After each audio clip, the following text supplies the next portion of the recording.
السلام علیکم ناظرین، اس ایپیسوڈ کے شروعات میں ہم دیکھتے ہیں توران اور تیمور بوگا غار کی جانب بڑھ رہے ہوتے ہیں۔ توران کہتا ہے میں اسے قتل کر دوں گا جس نے ہمارے ساتھ یہ کیا، تو تیمور بوگا کہتا ہے ہم اسے ڈھونڈ لیں گے بھائی۔ غار کے باہر پہنچنے پر انہیں اپنے سپاہیوں کی لاشیں ملتی ہیں۔ وہ پریشان ہوتے ہوئے تیزی سے غار کی جانب بڑھتے ہیں مگر غار میں شہنشاہ نہیں ہوتا۔ توران کہتا ہے انہوں نے شہنشاہ کو اغوا کر لیا ہے۔ تیمور بوگا کہتا ہے یہ اچھا نہیں ہوا بھائی، بالکل اچھا نہیں ہوا، چلو ارحان سردار کو اطلاع دیتے ہیں۔ ادھر نیلوفر شہزادی اور دیفنے کے ساتھ خیمے میں آتی ہے تو شہزادی کہتی ہے ارحان سردار کہتے ہیں کہ وہ میرے بابا کو میرے حوالے کر دیں گے، مگر میں دیکھ رہی ہوں کہ وہ اپنی سرزمین کی حفاظت بھی نہیں کر پا رہی۔ جواب میں نیلوفر کہتی ہے اگر ارحان نہ ہوتے تو تم اپنے بابا کا انتظار نہیں کر رہی ہوتی بلکہ ان کی لاش کا انتظار کر رہی ہوتی۔ اسپوچا شہزادی کہتی ہے یہ درست نہیں ہے نیلوفر، میں اس قبیلے میں خون کی ندیاں بہا دیتی۔ نیلوفر کہتی ہے جن لوگوں نے بھی یہ خواب دیکھا وہ آج اپنی قبروں میں پہنچ چکے ہیں شہزادی، تمہیں شکر گزار ہونا چاہیے ارحان سردار نے تمہارے بابا کو بچا لیا۔ تم یہاں دشمن بن کے نہیں بلکہ مہمان کے طور پہ موجود ہو،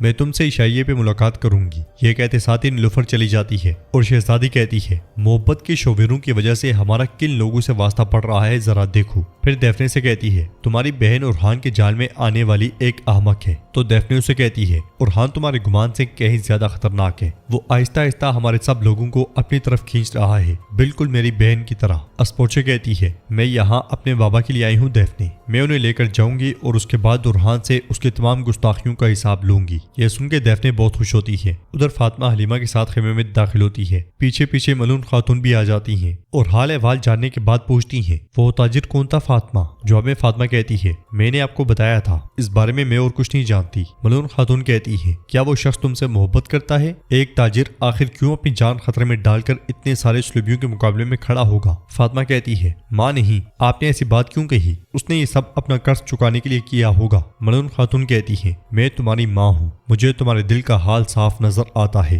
کچھ عرصے سے تمہارا رویہ بدلا ہوا ہے۔ فاطمہ کیا تم بھی اس شخص سے محبت کرتی ہو؟ فاطمہ کوئی جواب نہیں دیتی تو ملون خاتون اس سے کہتی ہے کیا تم اس لیے یگید کو انتظار کروا رہی ہو؟ تم اسی لیے آنکھیں بدلتی رہتی ہو؟ فاطمہ کچھ کہنے ہی لگتی ہے کہ ملون خاتون غصے سے کہتی ہے اب خود کو سنبھالو، تم جلد از جلد یگید سے نکاح کرو گی اور یہ معاملہ یہیں پہ ختم ہو جائے گا۔ حلیمہ کہتی ہے ماں بس کیجیے، آپ ہمارے ساتھ ایسا کیوں کر رہی ہیں؟ آپ ہمیں کیوں تکلیف دے رہی ہیں؟ اگر میری بہن اس شخص سے محبت کرتی ہے تو آپ محبت کو حکم کی پابند کیسے بنا سکتی ہیں ماں؟ ملون خاتون غصے سے کہتی ہیں یہ پابند ہوگی، میں نے کہہ دیا یہ معاملہ ختم ہے، تم سردار کی بیٹیاں ہو، تم وہی نکاح کرو گی جو تمہارے بابا اور خاندان کے شایان شان ہو۔ حلیمہ کہتی ہے آپ محبت کو نہیں جانتی ماں، آپ نے میرے بابا سے سیاسی مصلحت میں شادی کی اور اب ہمیں بھی اسی انجام کی طرف دھکیلنا چاہتی ہیں۔ ملون خاتون اسے مارنے لگتی ہیں کہ فاطمہ سامنے آ جاتی ہے اور ملون خاتون غصے سے کہتی ہے یہاں سے چلی جاؤ، میں نے کہا چلی جاؤ۔ حلیمہ غمگین ہوتے ہوئے چلی جاتی ہے مگر فاطمہ بھی اس کے پیچھے پیچھے نکل جاتی ہے اور ملون خاتون کہتی ہے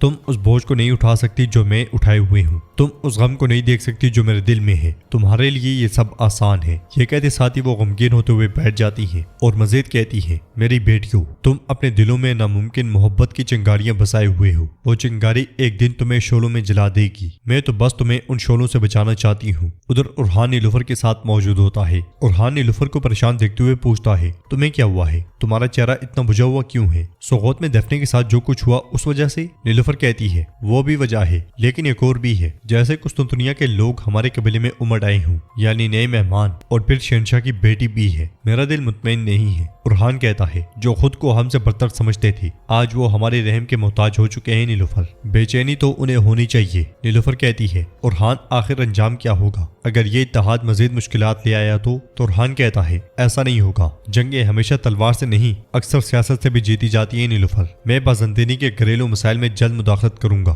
نیلوفر کہتی ہے اور میں بھی چاہے کچھ بھی ہو جائے تمہارا ساتھ دوں گی۔ اس لیے میں بچے اجازت لے کے اندر داخل ہوتے ہیں۔ قاسم سلیمان کے ساتھ وہ بچی بھی ہوتی ہے جسے آخری ایپیسوڈ میں ارحان قبیلے لے کر آیا تھا۔ اسے دیکھ کے ارحان بہت خوش ہوتا ہے اور اسے گلے لگا لیتا ہے۔ بچی پوچھتی ہے کیا میں واقعی اب سے یہاں رہوں گی ارحان صاحب؟ تو ارحان کہتا ہے یقیناً رہو گی، تم ہماری بھی اولاد ہو، اب اس قبیلے کی بچی ہو۔ بچی پوچھتی ہے میری ماں اور میرے بابا کو مارنے والے یہاں نہیں آئیں گے نا؟ سلیمان کہتا ہے اگر وہ آئیں گے تو ہم تمہاری حفاظت کریں گے۔ قاسم کہتا ہے بالکل، ہم تمہیں تلوار پکڑنا بھی سکھائیں گے۔ نیلوفر بھی آگے بڑھ کے بچی سے پیار کرتی ہے اور کہتی ہے اس قبیلے کی سب سے بہادر बाजियान तुम होगी। बाहर अब्दुर्रहमान अपने साथियों के साथ बड़ा पुरजोश होता हुआ खाना खाने के लिए जा रहा होता है कि शहजादी का सिपाही उनकी बातें सुनते हुए कहता है, तुम बस पेट भरना जानते हो, तुम्हारे पेट मजबूत हैं लेकिन कलाइयां कमजोर हैं। तो अब्दुर्रहमान उससे कहता है, तुम हमारे मेहमान हो, हमारे कबीले में अदब के साथ रहो। एराज भी आगे बढ़ते हुए यह मंजर देखने लग जाती है। बजंतनी सिपाही कहता है, तुम्हारा कबीला और तुम्हारे लोग जाएं जहन्नुम में, मैंने जो कहा उस पर डटा हुआ हूँ, तुम्हारी कलाइयां कमजोर हैं कमजोर,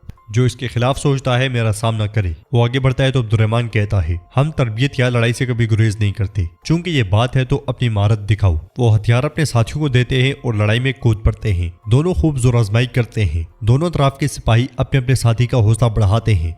लड़ अब्दुर्रहमान होता है और एराज अपने हाथ में मौजूद सेब को मसल देती है और अब्दुर्रहमान भी बजंतनी सिपाही को जमीन पे पटक देता है। एराज खुश होते हुए कहती है, वाह वाह माशाल्लाह, अजीम जवाब मर्द। फिर अब्दुर्रहमान उस बजंतनी सिपाही को दबोच लेता है। बजंतनी को तकलीफ में देख के अब्दुर्रहमान के साथी हंसने लग जाते हैं और बजंतनी सिपाही के हार मानने पे अब्दुर्रहमान उसे छोड़ देता है और दुमरुल कहता है, हाँ तो खाली दिमाग वालों, तुम सिर्फ छुप के हमला कर सकते हो, अब हमारी नजरों से दूर हो जाओ। शिकस्त खोरदा बजंतनी सिपाही शर्मिंदा होते हुए आगे बढ़ जाते हैं और अब्दुर्रहमान अपने साथियों के साथ खाना खाने चला जाता है। मरकजी खेमे में भी दस्तरखान तैयार होता है। शहजादी दैफने के साथ वहां आ जाती है और मलून खातून उससे कहती है, खुश आमदीद बैठो। वो दोनों दस्तरखान पे बैठ जाती हैं।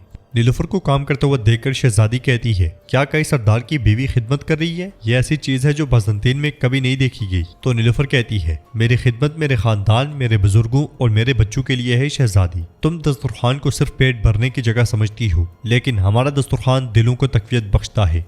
हम यहाँ सिर्फ खाना नहीं, अपना दर्द, गम और खुशी भी बांटते हैं। मलून खातून कहती है, शहजादी, यहाँ जो सरदार की हैसियत है उसकी बीवी की भी वही हैसियत है। इसलिए में उस्मान साहब भी अपने बेटों के साथ वहां आ जाते हैं। उस्मान साहब के आने पे दैफने बाकियों के साथ खड़ी हो जाती है, मगर शहजादी बैठी रहती है। उस्मान साहब फिर भी उससे कहते हैं, खुश आमदीद बेटी। साथ ही सब लोग बैठ जाते हैं और खाना खाना शुरू कर देते हैं, मगर शहजादी खाना नहीं खाती और हिकारत से हर चीज को देख रही होती है। उरहान कहता है, तुम सफर से थक गई होगी शहजादी, हमारे दस्तरखान से कुछ खा लें। तो शहजादी कहती है, दस्तरखान वो जगह है जहाँ लोग अपने इरादे छुपाते हैं। उरहान साहब, आप अपना वादा पूरा करेंगे है ना? तो नीलुफर कहती है, शहजादी, हमारा दस्तरखान बजंतनियों के मक्कार दस्तरखानों जैसा नहीं है, आप इत्मीनान से हमारा खाना खा सकती हैं। शहजादी कहती है, नीलुफर खातून, धोखा बजंतनियों का काम नहीं बल्कि मक्कारों का काम है। ये मत भूलें कि आप भी एक बजंतनी हैं। यह सुन के उस्मान साहब कहते हैं, शहजादी, ये अहम नहीं कि कोई कहां से आया है, अहम यह है कि उसने किस सच्चाई के लिए अपना सर वक्फ किया है। शहजादी कहती है, ये बहुत खूबसूरत अल्फाज हैं उस्मान साहब, लेकिन इंसान देर या सवेर अपना असल चेहरा दिखाई देता है। मिसाल के तौर पे उरहान बे, वो कहते हैं कि मेरे बाबा की मदद कर रहे हैं, लेकिन मेरे बाबा अब भी आपके कैदी हैं। यह सुन के उरहान कहता है, कैदी नहीं मेहमान हैं, हम आपके बाबा के दुश्मनों से हिफाजत कर रहे हैं। शहजादी कहती है, बजंतनी शहनशाह हिफाजत का मोहताज नहीं है। इसलिए में करा खलील तैमूर बोगा और तुरान के साथ वहां दाखिल होता है और उरहान के कान में कहता है, हुजूर शहनशाह को अगवा कर लिया गया है। यह सुन के उरहान को बहुत गुस्सा आता है और पूछता है, किसने अगवा किया, कैसे अगवा किया? खलील कहता है, हम नहीं जानते सरदार, इन पे हमला हुआ था। उरहान उन दोनों को गुस्से में देखते हुए कहता है, बाहर निकल जाओ। ये सुनते साथ ही वो चले जाते हैं और उरहान शहजादी के पास आकर कहता है, शहजादी अस्पोर्चा, शहनशाह